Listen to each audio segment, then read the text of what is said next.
Hi, everyone. Welcome to this session of Gremlin Office Hours, how to run fault injection tests on AWS managed services. Just some quick housekeeping items before we get started. This is an interactive two-way webinar. We want to hear from you as much as you want to hear from us. So please feel free to enter your questions to the Q&A panel, hang out in the chat. I already see a few messages coming through. That's awesome. Welcome, everybody. This webinar will be recorded, so the recording will be made available afterwards. So if you're unable to catch part of it, or if you had to leave early, you'll be able to see that recording, no problem. And also, this is a monthly series. This is only one in a series that are several months worth of series that we've hosted so far. If you want to see and sign up for future sessions and future topics, just head over to gremlin.com/ and sign up for the ones you're interested in. And again, my name is Andre Newman. I'm a senior reliability specialist here at Gremlin. I'm joined by Dan Muret, Senior Solutions Architect, who will be showing you a demo of how this works in practice. Again, we're here to answer your questions. This session is for you guys, so please don't hesitate to reach out in those Q&A and chat panes. So just to give you a quick look at what we're going to be going over, I'll start with a short deck, just introducing what managed services are, to do some level setting. I'll talk a bit about how managed service failures impact our applications. I'll go in a bit into how to build resilience against those service failures and then validating that resilience. And Dan will take us home by showing us how this all works in practice using Gremlin. And then at the end, we'll leave plenty of room for Q&A. So again, if you have those questions, we'll be able to answer them in real time. So first, let's set some goals for today's session. One thing we want to do while we're going through this is, of course, test whether a service can tolerate losing connection to a managed service. In this case, we're talking about AWS managed services, but this is universal. This can apply to Google Cloud, Azure, or any other cloud platform that you're using. So what you're going to see here can apply to any cloud or any external service. We're focusing on AWS for this one, of course. But we also want to find ways to make our services resilient to those failures. So in the blue moon, if AWS goes down or we're not able to connect to it, how can we keep our own services up and running despite that? And more importantly, we want to know what you're working on and what your goals are. So if you've had experience with building services that are resilient to cloud provider outages and you want to share those, definitely do. We're always interested in hearing what folks have come up with and how you've engineered reliability into services that depend on these third-party services. All right, so let's start with the basics. What is a managed service? Well, when we say managed service, what we mean is really any kind of computing service that you use but don't control. These are services that are maybe hosted by other organizations like AWS, and those organizations control how you interact with that service. You can connect your own applications to those services and interact with it, mostly using an API. We also refer to these as dependencies, since unsurprisingly, your application depends on them to fully function. Typically what happens is the application makes a request to a service, the service does something, and you get your output. This can be a response to a database query if you're using something like RDS. It can be a file if you're using something like S3, or it can be a message if you're using something like a simple queuing service. Really, the main takeaway here is that you really have no influence over how the managed service handles your input, nor how it creates and delivers the output. Everything that happens between you sending that command or that request and receiving the response is basically a black box. Again, this is true whether you're using AWS, GCP, Azure, or even if you're relying on another service provided by just a different team in your organization. So using managed services is kind of a double-edged sword. On the one hand, you don't have to invest all that time and energy into building and maintaining the service yourself. You can just pay Amazon some money to do it for you. But what happens if that service fails and you're no longer able to connect to it? Well, you don't own the service, so you can't do any troubleshooting on it. You can't really restore it from a backup or fail it over to a secondary site. And frankly, depending on the provider, you might not even get updates on what's happening or when service is expected to be restored. But because your service depends on that one, it will be impacted in some way. So to put it frankly, there's very little you can do when a managed service fails, other than to find ways to keep your own applications up and running. And some of the things you might experience if one of these services fails are things like lost functionality, request failures, obviously, if your application tries to send a request to a service that's unresponsive. If it's not an outright failure, instead is like poor network quality, you could have long application wait times and poor performance. And then there's always things like errors, exceptions, and crashes, things that we really don't want and things that we want to handle, but we can't always catch because we don't expect managed services to fail. And that's a big part of why we decided to talk about this topic is that, even the most well-maintained third-party services can fail. So whatever you can do to keep your own applications and your own services stable is really what's important. And that's kind of what we're going to dive into next, right? Is protecting your services against these type of failures.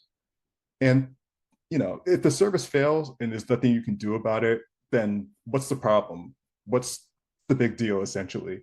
It comes down to one simple reason. If your service fails, your customers don't really care why. They just know that your service is down. The reason is honestly irrelevant to them. They just want to be able to use it and do what they need to do. So we'll go over a few ideas and a few solutions about how you can keep your own services reliable, even if your managed service dependencies fail. So first, there's caching. So instead of processing responses directly from the dependency, deploy a service like Redis to cache responses from it. This creates a buffer between you and AWS or your cloud provider, and can also potentially improve performance for repeat requests. Next is having a backup or failover service. For AWS services, a lot of them are zone dependent. So like Elastic Load Balancer, you can configure per availability zone. And this could be as easy as just deploying a second instance of whatever service you're using in a separate zone. So this way, if US East 1 fails, not that it ever does, and you have a load balancer in US East 2, you'll be able to just fail over to US East 2 and you have that backup available. Now, if you have like regulatory requirements for reliability, or you just need to really guarantee a high level of uptime, you could even use a separate cloud provider as your backup. And this is a bit trickier because now you're talking about finding two cloud providers with similar functionality. But the benefit is that even if one of the providers has a really serious outage, you can still fail over and stay online. And one last method is honestly to just lean into the failure. Unless the service is absolutely critical, it will probably only impact a specific part of your application and hopefully only a small percentage of your customer traffic. So let's say your service fails, your application can't reach it, and you don't have a backup.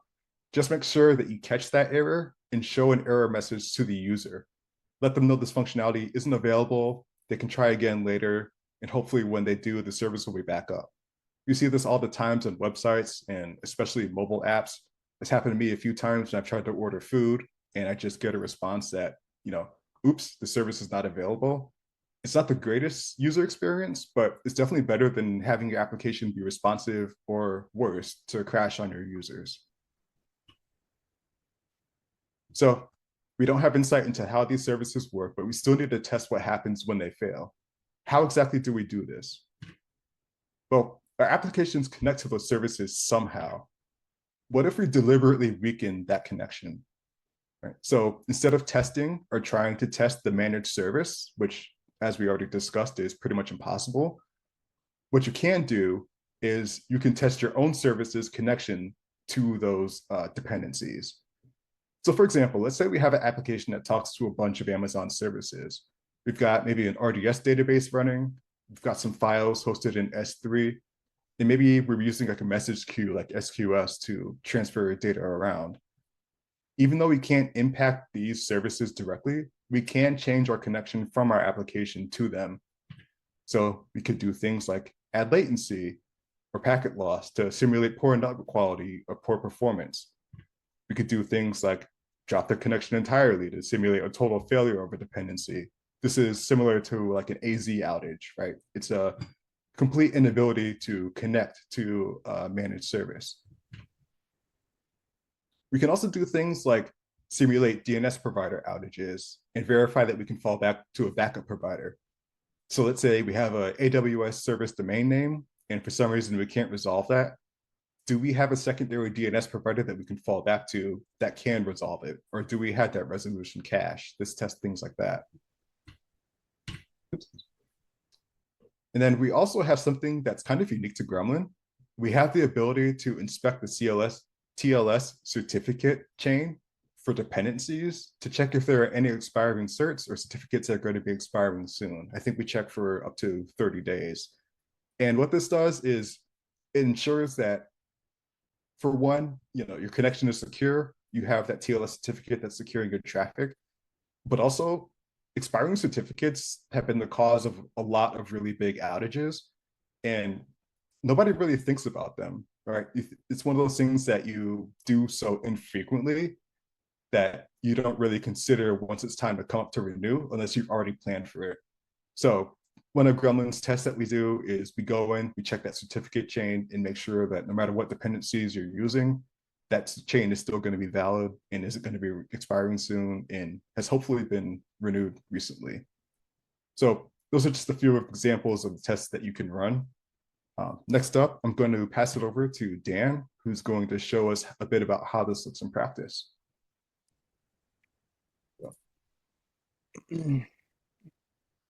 All right, let me start sharing here and then we will jump into it. So what I set up for this was just a simple E2 instance in AWS, so we can take a peek at it. So this is just a simple Amazon Linux out of the box AMI. So I created a small web server on here that will look at, that basically serves just a sample PHP that we can put in names, addresses, and it writes it to a Amazon MariaDB RDS on the backend. So I created just a sample RDS. It's a MariaDB, and here is the endpoint that we connect to for the database. So really, this theory works on any type of endpoint like this. So we can just use this as a target in Gremlin and then see what happens when we run that. So to kind of just show this right, so if I add a name here, so I'll put in my name, um, we'll make up an address here. So it pretty much instantaneously adds the info into the database and returns basically the contents of that table. So what I did to kind of show this, let's look at this real quick. So I created a scenario, added a couple of different experiments. So we'll run a latency experiment first. So to look at the setup for it, targeting the EC2 instance where my Gremlin agent is running, doing a network latency test, set it for 45 seconds. We'll do like a half a second of latency. You can see here I've added my demo database connection or my endpoint. So that is the primary focus of what we're going to test. There's also, while we're here, there's also some good provider tags. So if you're using things like S3 or something like that, you can also target those through here from the provider tag. So if I look at AWS S3, US, East 1, East 2, whichever region I happen to use, this will also do the same thing to that S3 region. So, but we'll continue to focus on the MariaDB for today. So I've got the endpoint for my MariaDB in here. So we will leave that as is. The black hole is very similar. It just is going to basically block all traffic going to my endpoint. So again, that same endpoint is added into the host names, and then we will run that. So we'll kick this off and we'll see what happens. So if I hit run scenario, so of course the agent's polling, so it'll take it just a second for us to start the experiment. So we'll give that a second and then we'll go see what happens to our application, see if there's anything noticeable that happens. All right, so it looks like our experiment is set up. We're applying the rules, so the latency is being added. So let's go look and see. You can see I've been kind of playing with this a little bit, so we'll stick with the Three Stooges theme, and we'll do another address here.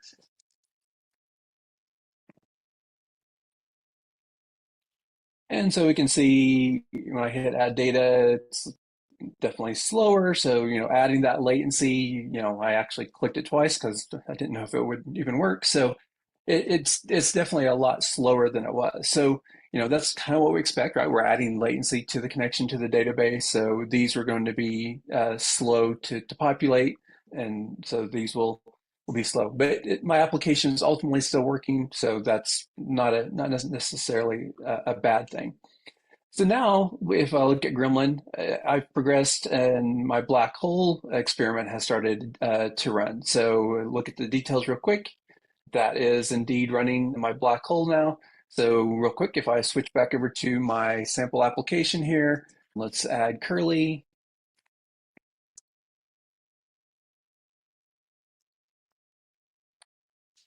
And if I click add data, nothing really happens. So it's trying to write this to the database, and my black hole just stopped. So it was able to go ahead and do that. So it kind of queued that up and finally let that pass. So just a very simplistic way, but this kind of works really regardless of what managed service you're using inside of AWS, GCP, Azure. You really just want to, if you visualize where your application is running on like an EC2 Kubernetes cluster or something like that, and you have an endpoint that you're connecting out to, you'll see that endpoint. You can add that as a host name, IP address. I could also do this by port if that makes more sense, and impact that traffic as well. So, and like Andre mentioned, right, the Gremlin agent will also detect this as a dependency. So didn't really set up anything specific for this, but if I'm using REM or services instead of Gremlin, I've added maybe a front end web server, so I could have added my PHP page here. This will show, under dependencies, it would see that I'm talking out to my MariaDB, and Gremlin will by default run basically a small latency experiment and a black hole experiment to see what happens. And then, of course, depending on how my monitors are set up and that sort of thing, the test may pass or fail, depending on how much impact that causes on my application. So different ways to go about this, but it's really around just doing those sorts of tests and things to impact the connection to that RDS service. So with that, that is the demo. Let's check and see if there's any questions. Andre, did you have anything else before we jump into Q&A? Yeah, just a quick wrap up note, if you wouldn't mind me taking the screen back. This Sure. is mostly just to let you all know how you can get started with this. So like Dan showed, we have that services functionality within RM. If you're already using services, that's the way that we recommend getting started, because the dependencies are already detected and those services, or rather, those tests already get built out for you. But if you do want to dive in, get your hands a little dirty and configure that test yourself, you can always go to experiments or scenarios and configure those the way that you want to. Those give you a bit more flexibility by letting you set things like host name, the DNS address of the dependency that you're testing, the scale of the test, so how much latency you want to inject, and things like that. So you have a kind of a couple of different ways of approaching it, but in both ways, you're still taking that approach of testing your services or your application's connection to the dependency, as opposed to testing that dependency themselves. And with that, I think we can jump into Q&A. I've already seen a few questions come in. So if you have one that you'd like to tackle, Dan, feel free to go for it. I'm looking through them here to see what we've got. Let's see, walk through the IAM role details of RDS and EC2 where agent is installed, which is running the attack against the RDS endpoint. So in like the demo that I showed, there's really no special IAM roles. We don't have to grant Gremlin access to it or anything. The Gremlin agent runs on, in this case, the EC2 instance. So it's just that Linux EC2 that has that. So it's using the IAM roles that's built around the instance and the RDS already. So those have a security group and things like that. So it uses the permissions and the security around that EC2 instance, since that agent is running on that EC2 box to do that. So all we're really doing is kind of injecting that latency or that black hole to the dependency. So I guess the short answer to that is there's really no specific IAM changes that you need for Gremlin for this. It's just using the existing infrastructure that you have built in AWS. Actually, there is a question that came in right above that. So the question is, how can we exploit a CDN to run experiments? I'm assuming that means, how do we run experiments on a system that's talking to a CDN or something along those lines? So what we do here is very similar to what Dan showed. If you have your, what's my CDN terminology, origin server, for example, you could install the Gremlin agent on that and then run an experiment that tests your connection to that CDN. So add a bit of latency for a few minutes and see if the CDN needs to make a request to your origin server, how does that impact its ability to do so?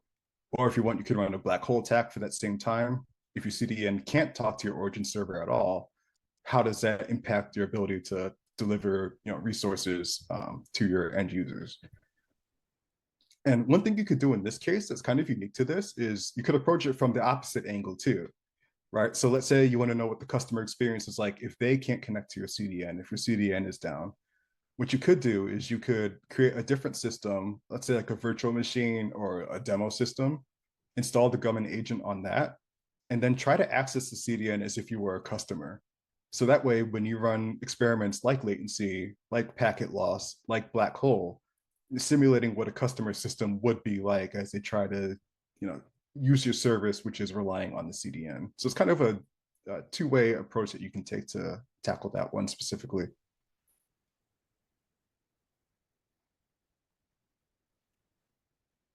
All right, I see a couple questions coming through about is the session being recorded? Yes, the session is being recorded. We're going to publish it on our website. I believe you'll also get an email once it's live. So just stay tuned for that. We'll make this available after the session ends.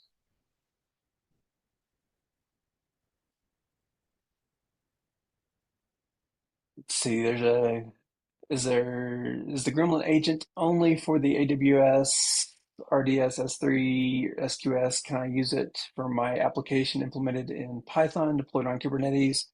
Short answer is yes. I mean, the AWS RDS S3 SQS, those are just examples of managed services. But I mean, if you have an application that uses Python that's making calls out to dependencies, other systems, it could even be something like a mainframe or an AS400, right? That we don't have an agent for, but if you're connecting to a DB2 database on a mainframe somewhere, you can do that, right? All you're really doing is you're not impacting the service itself. So we're not going out and manipulating the RDS and adding latency or blocking all traffic from the RDS standpoint. We're doing it from where your application is running. So we're just impacting the connectivity between the two is what we're doing. So yeah, so in that question, if you're using Python, you're connecting to a DB2 type of a thing, you could just, whatever that database connection is, you can add that as a target and run the same type of experiments. Yeah, I think there was another question that came up in chat that's very similar to that, but same answer. What you're doing is you're impacting your application, not RDS directly. So your RDS graphs and your RDS metrics will look pretty much normal. What you're really focused on is your application's metrics. And then Rick asked why there are two hostname endpoints in the experiments. I'm guessing you're referring to the two in that I showed. So there's two. One is a default, right? So we always whitelist the api.gremlin.com because when we're running experiments, we want to make sure that we always have connection from the Gremlin agent back to the Gremlin control plane. So if for some reason it goes crazy, causes more impact than you anticipate, you can halt that test. So in order to halt that, we have to have connection between the agent and the control plane. So the default when you set up any experiment or anything like that is to whitelist. So you'll see the little caret or up arrow, I don't know, shift six, and whatever the technical term is there. You'll see that in there with api.gremlin.com. So that's a way to whitelist or always allow traffic to api.gremlin.com. So that's why those are there. Yep. I'm actually going to What jump else do we ahead got? one question just because it's a very relevant run. So what would we expect to happen, or rather, what would be the expected application behavior if a latency attack is in progress or the connection is broken? So that's kind of the $1,000,000 question, right? Like what does our application do when it can't connect to these things? And the unsatisfying answer is it varies. It depends on how your application is built, what kind of connection detection systems you have in place, uh, if you do have any error handling systems in place, things like that. Ideally, what would happen is before the application makes a request out to AWS, it'll have something like a try catch block or maybe a like exponential back off loop that it goes through, so that if it can't connect to the service, it doesn't crash or it doesn't throw an error. Instead, just kind of gracefully exits. Those are the kind of things that we want to test for with this, right? Not just with AWS managed services, but with any external dependency that we're reaching out to. Is, if this connection doesn't work the way we expect it to, if we're not able to get the data back quickly, or if, for some reason the service is down, can our application keep going and can we still serve our customers? So the answer is depends on how you program your application, but ideally this series of tests and experiments will help you make that more resilient.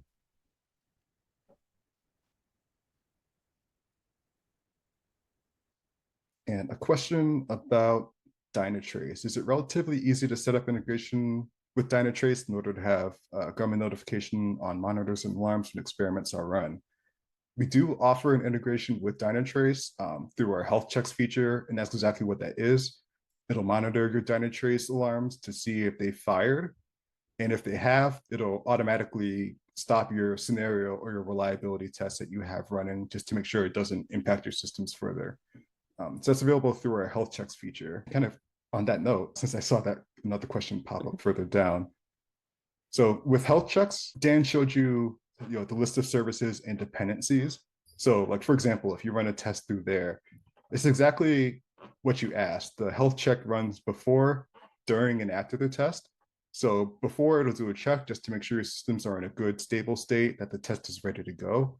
During the test, it'll repeatedly check that health check endpoint, whether it's an alert or metric, for every, I believe, 10 seconds, just to make sure that it's still good. If it's a custom endpoint that you're using, like HTTP endpoint, you can set the actual parameters for that health check. So it has to respond within a certain amount of time, or it has to respond with a certain HTTP code. You can set those parameters as well, and it'll run that all throughout the test. And again, it'll do another test it'll do another check after the test finishes to make sure your systems are still in a steady state, even after the impact is finished. Let's see, I want to make sure I didn't miss anything. Okay, so this is a question from a bit further up. How does the instrumentation of the agent happen? Is it by instance type? So if we want to see all your AWS managed instances in the host list. So actually, Dan, maybe you might be able to speak more to this, but the general answer is that when you install the Gremlin agent, it can detect AWS attributes that are on your EC2 instance. So it can tell what the instance name is, what region and what zones it's hosted in. There's a bunch of other attributes it detects as well, but those are kind of the primary ones. So when you go to add your services, or even when you just go to run an experiment, when you go to select the targets that you want to run the experiment on, you should see all of your instances where Gremlin is installed in a big list. And you can filter those based off of those attributes too. So you can impact only instances in US East 1, or maybe in the Ohio region. So you have a lot of flexibility there, and that's all automatically detected for you. Kind of the clarification on the Dynatrace question, wanting other users to know when you're running experiments in Gremlin.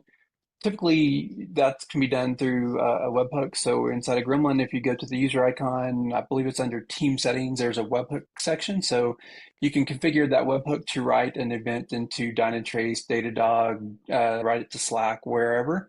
And there's different types of events. So Gremlin attack starting, running, or ending. So you can configure what notifications you want, and those would show up inside of Dynatrace, Datadog, wherever you configure those to go.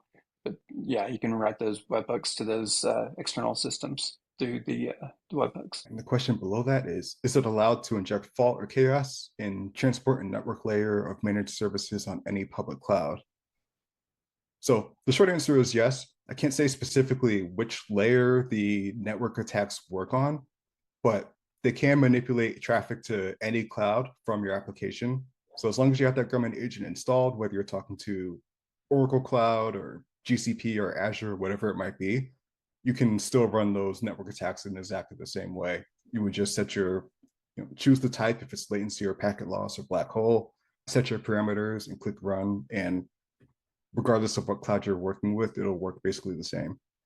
Oh, sorry, I missed one from further up.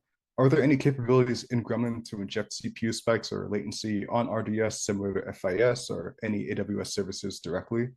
That kind of goes back to our answer of what we're really focused on is testing your application. So again, all those services that Amazon manages, that's all belongs to Amazon. We can't really get in there, touch them, or look at them too deeply. We kind of just send our data to them and wait for the response.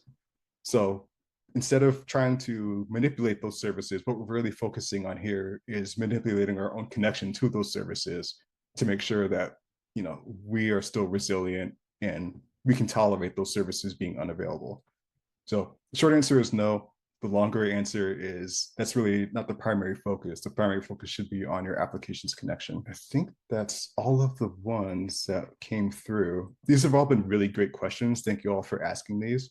I know it's kind of a complicated topic to wrap your head around, but once you do, and as long as you have the takeaway of being able to test your own application's resilience to these services, that's really the focus of what this is. So again, great questions. Yeah, kind of on This that. question, go ahead. We're probably going to talk about the same thing, so go for it. No, I was actually going to just say, just in general, if there's like questions after the webinar ends, of how do I test, I don't know, manage database in GCP or Azure or something like that, feel free to reach out to your Gremlin account team, your SA that's working with you. We can usually look at the either your application or architecture diagram, something of that nature, and kind of help you design those experiments. And I did see a question come up in the Q&A panel. I'm not sure if you already answered this, Dan, but is the Gremlin agent only for RDS, S3, or SQS, or can I use it for an application written in Python deployed in Kubernetes? Yeah, we talked about that one, I think. Okay, cool. Just making sure. Can we have some webinar where we show some complex scenarios and test suites? That's actually a really great idea. We're always taking suggestions for new office hours sessions. So if you'd like to see one where we do a complex scenario or where we make a custom test suite, we can definitely do that. I'll write it down, bring it back to the team, see what we can make happen. Is there But certain yeah, things that you would like to see in like the complex scenario? Okay, on DC. We can pretty much set up, any type of scenario you want, but I think people's definition of complex can vary a little bit. So we're just trying to make sure that we understand what you'd like to see, because we can set up multiple experiments, multiple scenarios, or multiple step scenarios with health checks in varying degrees, some concurrent, some parallel, some serial tests. So yeah, we can definitely set up something along those lines, and K8s is probably the best environment to show that. yep, definitely. Kubernetes is one we use almost all the time for demos and for webinars like these. We can definitely jump into that as a demo. Yeah, thank you for that suggestion. All right, I don't see anything. Okay, let's see. So here's a bit of an in-depth one. So let's say we have a SaaS application that's going to be launched to market, and we're skeptical of scalability and resiliency, things like that. What's the strategy and plan, and how to take advantage of Gremlin here? So this is a very in-depth question, and honestly, one that I probably wouldn't be able to answer in full just in this session, but I'll try to take my best stab. So really the overlying thing that you want to be concerned about whenever you're launching a new product, or honestly, whenever you're just hosting any sort of product, is what are the different ways that this can fail, right? What are all the different risks that are present in the system? What are the things that I do know about or the things that I don't know about? And how do I uncover all of those knowns and unknowns so that I don't have a surprise once they actually go to market or once I'm in production or whatever it might be? And that's really what we're trying to help answer with Gremlin. That's why we develop these set of experiments types and these reliability tests that are pre-built for you. We're trying to give you a way to quickly get into your application to run these reliability tests to see what the results are so that you can figure out what those reliability risks are. And so you can easily go in there and address them. So it's a bit of a process to get there. Sorry, I can't go through the whole thing, but that's the high level view of it is Well, what you'd want to do. and yeah, as an example, right? I mean, Gremlin's SaaS based, and we use Gremlin on the Gremlin control plane. So our SaaS instance that we have in AWS, we run Gremlin against our own control plane. So we're doing things like, today we have a dependency on Lambdas and DynamoDB, for example. So we will run tests against, what happens if there's latency on the DynamoDB connection to see how that impacts our control plane. So it's really around, kind of understanding your architecture, your deployment, what pieces are involved, and then, where do you see, or maybe, testing all of the different components of the application to see, when these things happen, how does your response or your latency or whatever, how does that impact your SaaS application? So there's different ways to do that. It's hard to answer not knowing more details about your environment and your application that you're launching, but we can definitely you know give you examples like that, and we're happy to work with you to look at that architecture diagram and help you design those experiments and see where you might want to do some tests.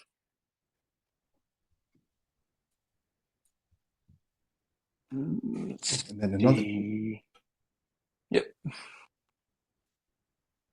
think we're looking at the same question is, how does the instrumentation of the agent happen? Is it something like we have to drop agents in every instance type that we'd like to see in the host list, or does it happen at the account level? Do you want to take that one, Dan?